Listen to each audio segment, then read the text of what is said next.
네, 반갑습니다. 출애굽기 2장 모세의 등장과 하나님의 기억하심이라는 그 큰 제목으로 한번 같이 나누도록 하겠습니다.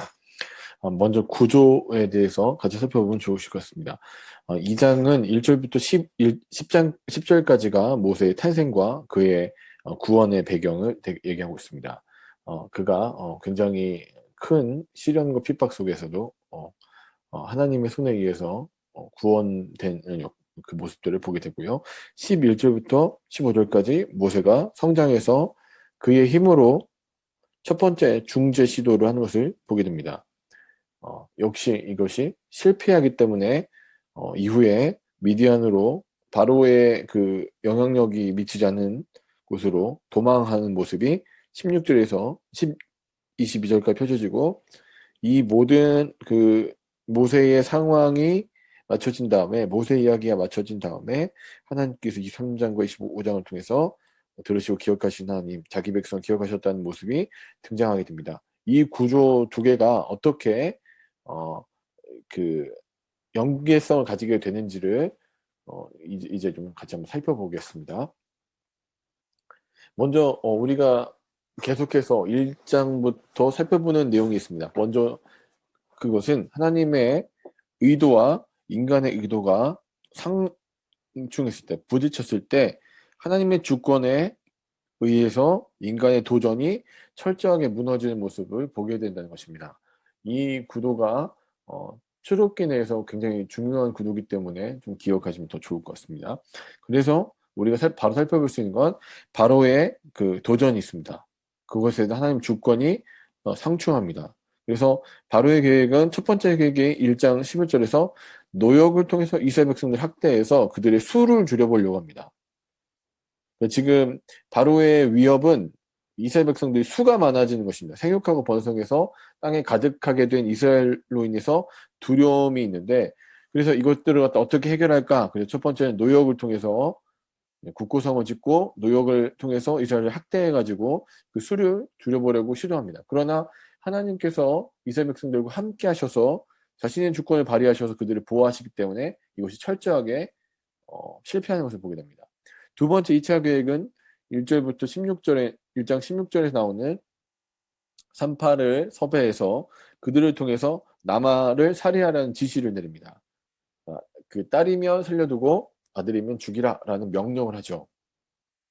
역시 이 바로의 계획은 하나님께서 이 두 산파를 통해서 이스라엘 백성들 보호하시고, 그러므로 인해서 이 산파도 복을 받고 이스라엘도 살아남는, 그래서 하나님이 이 모든 도전에 하나님의 주권으로 그것을 방어하시는 모습을 보여주게 됩니다. 역시 수에 대한 두려움 때문에 그렇죠. 세 번째 지혜가 1장 22절에 나오는, 그래서 산파에 통한 것이 안 되기 때문에 모든 백성을 통해서 남아 살해를 지시하게 됩니다. 역시 수를 줄여보려고 하는 시도죠. 그러나 하나님께서 이제 2장에서 등장하는 모세라는 인물이 살아남음을 통해서, 이건 역시 이제는 이 모세를 통해서 이스라엘 백성들 전체가 구원될 것이기 때문에 이 3차 계획 또한, 시도 또한 결국 실패로 돌아갈 것이라는 것을 보여줍니다. 그래서 바로의 계획은 1차, 3차, 1단계, 2단계, 3단계까지 세 계획 모두가 하나님의 주권에 의해서 철저히 파멸하게 될 것이다. 이것들은 결코 성취되지 못할 것이라는 것을 보여주고 있는 것입니다. 또 우리가 살펴볼 수 있는 큰 구조는 다음과 같습니다. 자, 2장에 나오는 그 방주안의 모세, 그러니까 어린아이, 유아인, 이 무능한 모세가 나일강이라는 죽음의 위기에서 하나님의 손에 의해서, 하나님의 섭리에 의해서 구원을 얻는 모습을 보게 되는데, 역시 3장에 나오는 80세의 노인인 무능한 모세가 광야의 시간을 통해서 하나님을 만나고 하나님의 섭리에 의해서, 손에 의해서 이스라엘 구원자로 길러져 가는 모습을 보게 됩니다. 이 그림은 다시 계속해서 무능한 이스라엘이 광야의 시간을 통해서 하나님의 손에 의해 길러져서 결국 하나님의 백성이 되어가는 과정. 그래서 이 과정들을 통해서 하나님이 계속해서 섭리하고 계시고 하나님의 손이 그들과 함께 하시기 때문에 죽음의 시간이죠.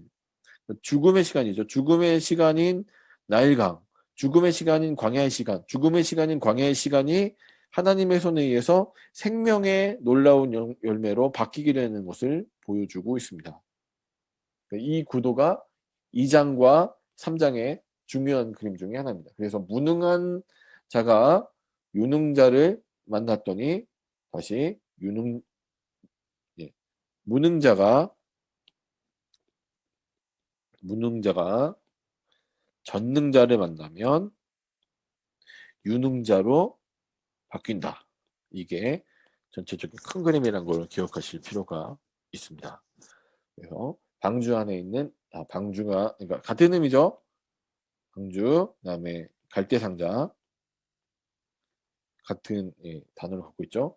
자, 갈대상자 안에 있는 모세, 그다음에 80세의 모세 두 개 다 나타내는 건 무능함이다. 역시 400년 동안 종살이 하면서 무능해질 대로 무능해진 이스라엘 민족이 이 죽음의 시간을 맞습니다. 나일강이라는 죽음의 시간, 광야라는 죽음의 시간을 맞았을 때 그곳에서 하나님의 손이 함께 하시니까 구원을 얻고 이스라엘 구원자가 되고 하나님의 백성이 되는 역사, 이게 굉장히 중요한 또 큰 그림이라는 것을 저희가 기억하실 필요가 있습니다. 그리고 또 흥미롭게 2장에서 살펴볼 수 있는 건, 자, 2장 13절 14절에 나오는 불량한 이스라엘의 시각과 2장 19절에 미디안 제사장의 딸들의 시각이 일치하는 건 모세라는 사람을 바라보는데, 그가 어떤 사람이냐면 한 애굽 사람입니다. 그는 태생적으로 그냥 한 애굽 사람으로 길러진 거죠.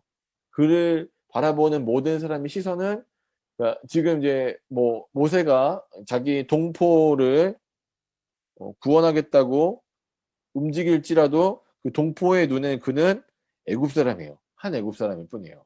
역시 미디안 딸들이 자기를 구해주려고 시도해서 자기를 구해줬던 모세라는 사람을 바라보는 시각도 역시 한 애굽 사람이에요.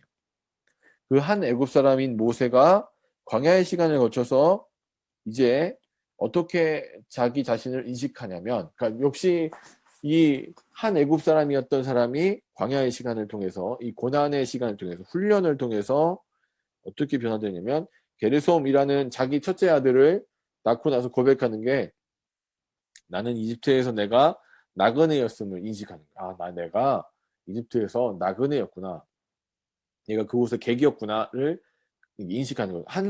그러니까 이게 자아가 완전히 바뀐 역사죠. 훈련의 시간을 통해서 그가 한 애굽 사람에서 이제 내가 그곳에서 객이었구나를 깨달아지는 역사가 일어납니다.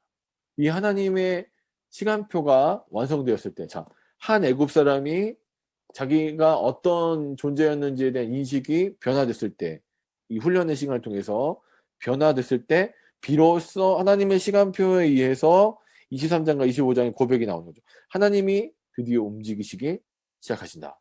언약이 성취되기 시작한다는 것을 보여주는 게 2장 전체적인 구도의 중요 포인트입니다. 자, 그래서 설교자를 위해서는 다음과 같은 제안을 드릴 수 있을 것 같습니다. 창세기의 방주와 같은 뜻을 가지고 있는 갈대상자, 그 갈대상자에 놓인 아기 모세는 자기 스스로 구원할 수 없는 철저한 무능한 존재인 것을 보여주고 있습니다.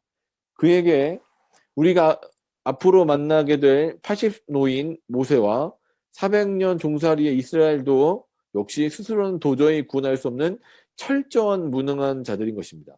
그러한 그들에게 하나님이 찾아오셔서 그들의 삶을 인도하시고 보호하십니다. 즉 구원하시고 그들과 함께 하시는 하나님이신 것을 보여주고 계신 것입니다.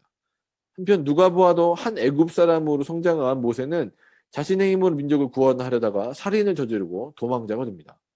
자신이 무언가 특별한 존재로 생각했던 것이 이 광야의 시간을 통해서, 훈련을 통해서 나는 고작 그곳 이집트에서도 나그네였을 뿐임을 깨닫고 철저한 무력감과 주제 파악이 되었을 때, 성경은 비로소 하나님께서 일어나서 일하신다는, 여호와께서 드디어 무언가를 하실 거라는 서광을 비추면서 2장이 마무리되는 것을 보여줍니다. 그래서 이 출애굽 2장에서 우리가 포인트로 집어야 될 부분들이 여기 있습니다.